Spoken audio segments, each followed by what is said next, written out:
क्या narcissist partner change हो सकता है? बिल्कुल, नार्सिसिस्ट बिल्कुल चेंज हो सकता है, मगर आपने तो सोशल मीडिया पर ये वीडियोस देख रखी हैं कि नार्सिसिस्ट चेंज नहीं हो सकता, इसको छोड़ देना चाहिए। मगर ऐसी सिचुएशंस का क्या करें कि जहाँ पे आप नार्सिसिस्ट पार्टनर को छोड़ ना सकते हो और आप ये यकीन करते हो कि मैंने इसी के साथ ज़िंदगी गुजारनी है, मगर काश इसका बिहेवियर चेंज हो सकता होता। तो बिल्कुल उनका बिहेवियर चेंज हो सकता है, मगर अगर हम प्रैक्टिकली बात करें तो मुश्किल काम ज़रूर है। मगर इसमें अगर आप टेक्निक सीख लें, अगर आपको समझ में आ जाए कि साइकोलॉजी के मुताबिक उनके साथ कैसे डील करना होता है, तो वाकई आप उसको चेंज भी कर सकते हैं और आप अपने बिहेवियर को भी चेंज कर सकते हैं। क्योंकि बहुत दफ़ा मसला हमारे बिहेवियर के अंदर होता है। हमने खुद दूसरे को इतनी पावर दी होती है कि उसको पता चल जाता है कि ये अब मेरा विक्टिम बन सकता है और इसको मैं अपने अकॉर्डिंग चला सकता हूँ। तो इसी वजह से वो फिर आपको टारगेट करता है, आपको एक्सप्लॉय के तौर पर यूज़ करता है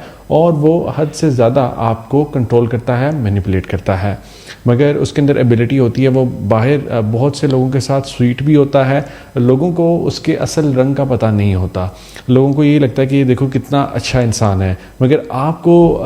पता होता है कि ये एक्चुअली में आपके साथ करता क्या है। तो नार्सिसिस्ट बिल्कुल चेंज हो सकता है। नार्सिसिस्ट की समझ लें कि कुछ निशानियां क्या होती हैं। एक तो वो बहुत ज़्यादा ग्रैंडियोस होगा, लाइक वो समझेगा कि मुझे ही सब कुछ पता है, मैं ही ज़िंदगी में कामयाब हूँ, सब चीज़ें मुझे आती हैं, और वो आपकी अचीवमेंट्स को काउंट ही नहीं करेगा। अगर आपने कोई अचीवमेंट ले भी ली है तो वो उसको बस ऐसे शो करेगा कि जैसे कि ये तो कोई बड़ी अचीवमेंट है ही नहीं। वो अपनी बात आपसे मनवाना चाहेगा। वो चाहेगा कि आपको ये फील करवा दे कि जैसे कि आपके अंदर ही किसी चीज़ की कमी है और जो वो बात कहता है वही बात ठीक है और आपकी जो राय है वो इतनी इम्पोर्टेंट है ही नहीं। हर बात का ब्लेम आप पर करेगा, गिल्ट ट्रिपिंग करेगा, आप को गैसलाइट करेगा, यानी आपके लिए आपकी रियलिटी को डिस्टॉर्ट कर देगा। आप उस इवेंट को सोचते रहेंगे कि शायद फिर इसका मतलब है कि मेरी ही गलती थी, अब मैंने ही उस इवेंट को सही तरह से अंडरस्टैंड नहीं किया। वो कहेगा कि मैं तो मजाक कर रहा था, ठीक है, और आप सोचेंगे शायद कि अच्छा हो सकता है मजाक कर रहा और मैंने इस बात को सीरियस ले लिया। आपका पार्टनर आपको कहेगा कि तुम कितने सेंसिटिव हो, तुम इतनी छोटी छोटी बात को क्यों सोचते हो। तो आप सोचेंगे कि अच्छा शायद मेरा ही मसला है, मैं सेंसिटिव हूँ, मैंने ही इस बात को इतना ज़्यादा सोच लिया है। अब वो अपने किसी एक्शन पर आपको नहीं लेकर के आएगा, वो डिवर्ट कर देगा कन्वर्सेशन को और वो आपके एक्शंस को हाईलाइट कर देगा। अगर आपने उसको कहा होगा कि तुम ये बिहेवियर ना करो, लाइक अगर उसने शाउटिंग की, अगर उसने चीज़ें उठा के फेंकी और आपने उसको एक दफ़ा गुस्से में कह दिया कि तुम ऐसा क्यों कर रहे हो, तुम्हें ऐसा नहीं करना चाहिए, तुम प्लीज़ ये चीज़ों को फेंकना बंद करो, तुम्हें समझ होनी चाहिए। अगर आपने इस तरह के जुमले बोल दिए थोड़े लाउडर टोन में, तो वो आपकी इस बात को पकड़ लेगा और वो ये कहेगा कि तुमने मेरे पर शाउटिंग की, तुमने मेरे से बदतमीज़ी की। वो उसी बात को पकड़ लेगा, हालांकि वो उससे पहले वाले इवेंट को बिल्कुल माइनस कर देगा और आप फिर सोचेंगे कि शायद फिर मेरी ही गलती थी, मैंने ही शायद ज़्यादा इस पर शाउटिंग कर ली जिसकी वजह से इसका बिहेवियर हुआ। क्योंकि वो आपके लिए रियलिटी को डिस्टॉर्ट कर देता है और आपका माइंड वहाँ पर क्लियरली फैक्ट्स को नहीं देख पाता और आपको लगता है कि शायद ये जो बंदा कह रहा है वो ठीक कह रहा है। मगर फिर एक वक्त आता है कि जब आपको ये समझ आ जाती है कि नहीं, इसमें फैक्ट्स दरअसल ठीक हैं, वो आपके माइंड के साथ प्ले करता है, मगर जो आपका बिहेवियर है उसके साथ डील करने का वो डेफिनेटली गलत है। क्योंकि अक्सर लोग ऐसे केसेस के अंदर एक्सप्लेनेशन देते हैं, वो एक्सप्लेन करते हैं कि वो कहाँ पर स्टैंड करते हैं। लाइक जैसे इसी की हम एग्जांपल ले लें तो इसी इवेंट के अंदर आप उसको एक्सप्लेन करेंगे कि नहीं मैंने तो तुम्हारी चीज़ों फेंकने पे तुम्हें मना किया था, नहीं मेरा मकसद ये नहीं था, नहीं मैंने तो तुमसे कभी डिसरिस्पेक्ट की नहीं है, नहीं मैं तो तुमसे प्यार करता हूँ, नहीं प्लीज़ तुम ऐसा मत सोचो, मेरा मकसद तो कतई तौर पे नहीं था और मैं आइंदा भी ऐसा नहीं करूँगा, प्लीज़ अब मान जाओ, प्लीज़ अपने आप को ठीक कर लो, मेरे साथ ऐसा मत करो। तो हम वहाँ पे एक्सप्लेन भी करते हैं, वहाँ पर उससे माफ़ी भी मांग लेते हैं और वहाँ पे हम उसको ये कहते हैं कि तुम्हारे आगे हाथ जुड़े हैं, तुम मुझे दर्द मत दो, तुम मुझे तकलीफ़ मत दो, तुम कितने सेल्फिश हो। और हम फिर उसके सामने रो भी पड़ते हैं, हम उसको ये भी दिखाते हैं कि हम कितने कमज़ोर इंसान हैं और हम उसके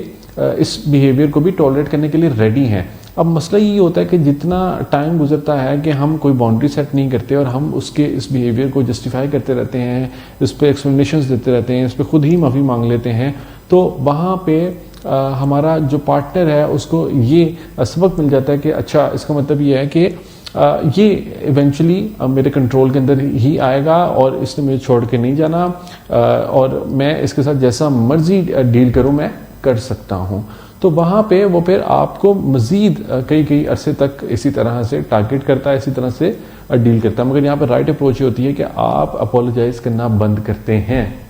सबसे पहली चीज़ याद रखिए कि आप अपोलोजाइज करना बंद कर देते हैं, क्योंकि जो आपका ये सॉरी का वर्ड है ये इनफ होता है दूसरे को पावर देने के लिए। आप अपोलोजाइज करना बंद करते हैं, अननेसेसरी अपोलोजाइज करना बंद करते हैं, और आपके केस के अंदर तो आप अपोलोजाइज करना ही बंद कर देते हैं। उसकी वजह ये है क्योंकि आप इतना ज़्यादा अपोलोजाइज करते हैं कि फिर आप इस चीज़ के अंदर डिफ्रेंशिएट नहीं कर पा रहे होते कि मुझे कहाँ पे अपोलोजाइज करना है, कहाँ पे नहीं करना, और आपका माइंड इतना ज़्यादा टारगेट हुआ होता है कि फिर आपका माइंड आपको बहाने देता है कि यार अच्छा, हो सकता है मेरी गलती हो तो फिर मुझे अपोलोजाइज करना। तो मैं आपको ये क्लियर कट कहता हूँ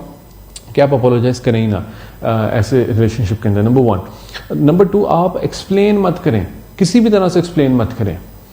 दूसरे को कि भाई ये सिचुएशन इस तरह से नहीं, इस तरह से हुई थी। जस्टिफाई मत करें अपने किसी एक्शन को, किसी भी एक्शन को जस्टिफाई मत करें, डिफेंड मत करें अपने आप को, कतई तौर पे एक्सप्लेन मत करें। इसको कहते हैं Z formula, JADE, justify, argue, defend and explain.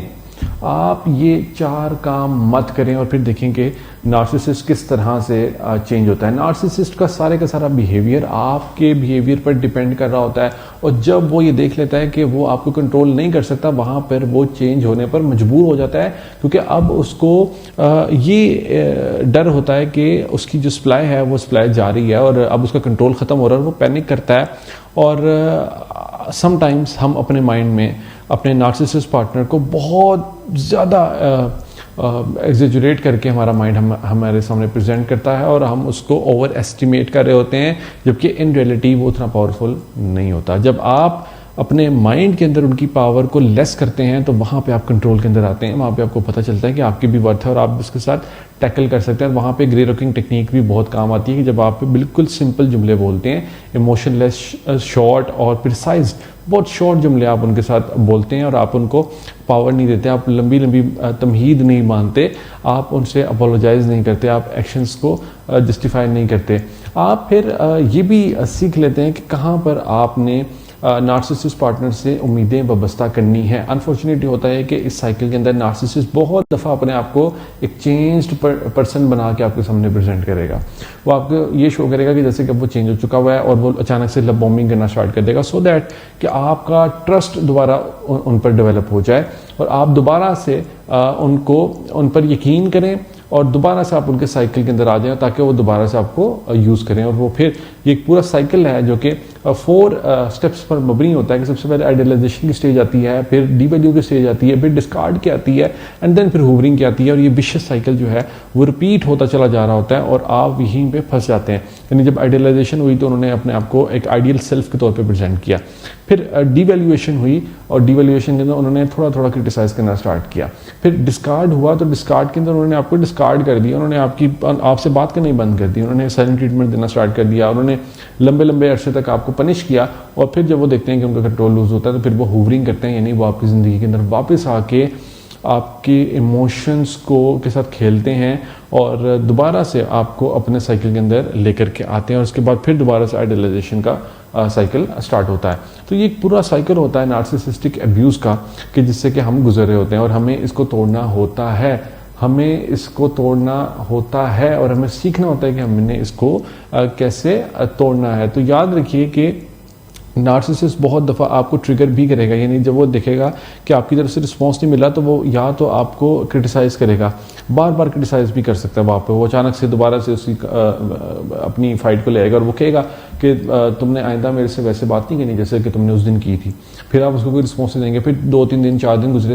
गुजरेंगे और आपने बिल्कुल ग्रे रॉकिंग टेक्निक अप्लाई किया, आपने बहुत शॉर्ट सा और बहुत प्रिसाइज्ड और बहुत इमोशनलेस रिस्पॉन्सेज उसको दिए, और फिर वो दोबारा से वही बात का जिक्र करेगा, सो दैट कि वो आप पर ग्रिप हासिल कर ले, वो आपको कंट्रोल कर ले। और वो मिस कर रहा है कि यार अब ये बंदा माफ़ी नहीं मांग रहा, अब ये बंदा एक्सप्लेन नहीं कर रहा, अब ये बंदा जस्टिफाई नहीं कर रहा, अब ये बंदा आर्ग्यू नहीं कर रहा। तो आप उसको एनर्जी नहीं दे रहे, और यहाँ पर वो पैनिक करता है,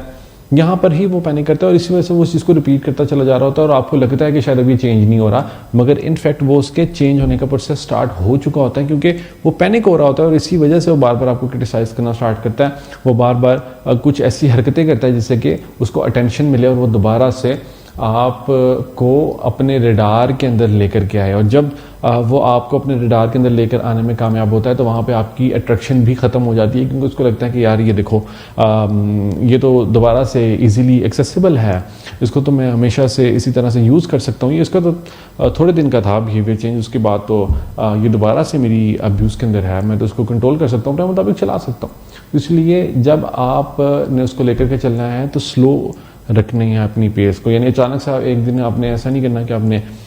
स्टैंड ले लिया, नहीं, अचानक से आप स्टैंड लेंगे तो दूसरा पर्सन डेफिनेटली उस चीज़ को समझ जाएगा, वो अंडरस्टैंड करेगा, वो बहुत ज़बरदस्त किस्म का वहाँ पर रिएक्ट करेगा, जिसको हम कहते हैं नार्सिसिस्टिक रेज। वो रिएक्ट करेगा वहाँ पर, ऐसा रिएक्ट करेगा कि फिर आप उसको हैंडल नहीं कर पाएंगे। तो इसलिए क्योंकि अभी आप कोचिंग के अंदर नहीं है, अभी आपको अंदाज़ा नहीं है कि नार्सिसिस्ट के साथ परफेक्टली कैसे हैंडल करना है, तो भी थोड़ा स्लो एंड स्टडी इसको लेकर के चलें, एक दो टेक्निक्स अप्लाई करें और फिर उसको आहिस्ता आहिस्ता हम एडवांस स्टेज पर लेकर के जाएंगे। अगर आपका इसी तरह का कोई इशू है जो कि आप डिस्कस करना चाहते हैं तो आप दिए गए व्हाट्सएप नंबर पर रब्ता करके अपने कोचिंग सेशंस बुक करवा सकते हैं और हम आपकी इसमें मदद कर सकते हैं कि किस तरह से आप नार्सिसिस्ट के साथ डील कर सकते हैं, और आपको स्टेप बाय स्टेप गाइडेंस मिलती है हमारी तरफ से। अगर आप हमारे कोचिंग प्लान के अंदर शामिल होते हैं तो फिर मैं उसमें आपकी रहनुमाई कर रहा होता हूँ। All the best.